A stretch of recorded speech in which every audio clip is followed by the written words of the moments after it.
tots i totes al nostre programa ADN altra vegada. Tenim aquí en Adrián, en Adaifa i jo, en Nerea.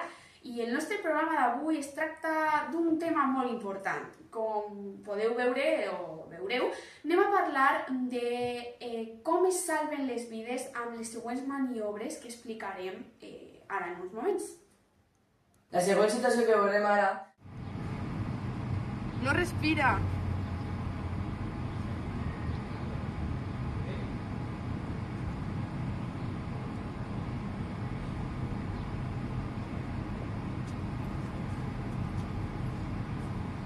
És d'una vianant que grava com un adolescent salva la vida a la seva companya mitjançant la RCP, que és la reanimació cardiopulmonar. Es fa posant les mans així, amb aquesta part, i es fa així. 30 compressions i després 2 bocaboques. Durant 2 minuts, canvi de persona. I per què? Què sentit té fer-ho així? Per què es fa això i el boca a boca? Les compressions fan la funció del cor i el boca a boca fa la funció del pulmó. O sigui que pràcticament l'ha salvat la vida, no? Perquè es veu que està com morta. Sí, perquè no respira i tampoc està conscient. O sigui que podem dir que està quasi morta. A la següent situació... Vas a una pel·lícula. Fuà, jo em trobo molt malament, eh? Estàs bé? Què et passa? Vols aigua? Sí, per favor. Anem.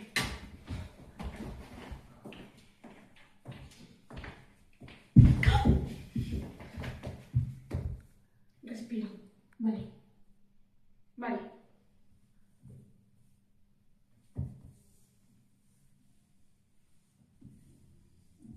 Vaig a trucar. Podem veure com una noia li salva la vida al seu amic mitjançant la maniobra de la PLS, posició lateral de seguretat.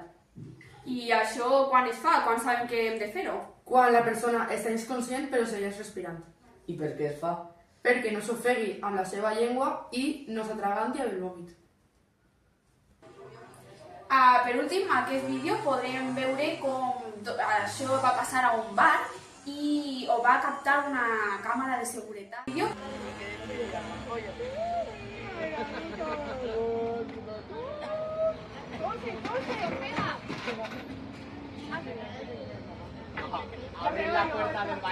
Un home s'ofegava amb una oliva i la seva companya el va salvar fent la maniobra de Heimlich. Aquesta consisteix, com podeu veure, posant les mans a la boca de l'estómac i fent pressió.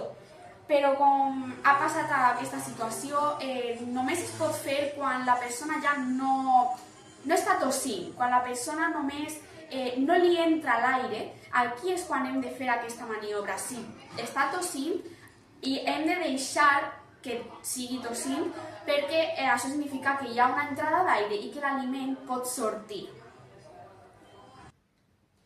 Fins aquí el nostre programa, espero que hagueu après un munt. Això és un tema molt important, molt delicat, que creiem que tots pràcticament hauríem de saber. Sobretot també és important fomentar-ho als instituts, donar xarles perquè la gent aprengui, perquè com heu pogut veure s'han salvat moltes vides. Adeu. Fins demà a la tarda a la mateixa hora. Hay un hueso ahí en medio, bro. Estàs bé, estàs bé.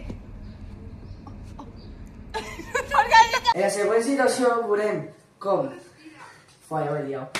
No! Es fa perquè quan una persona no està...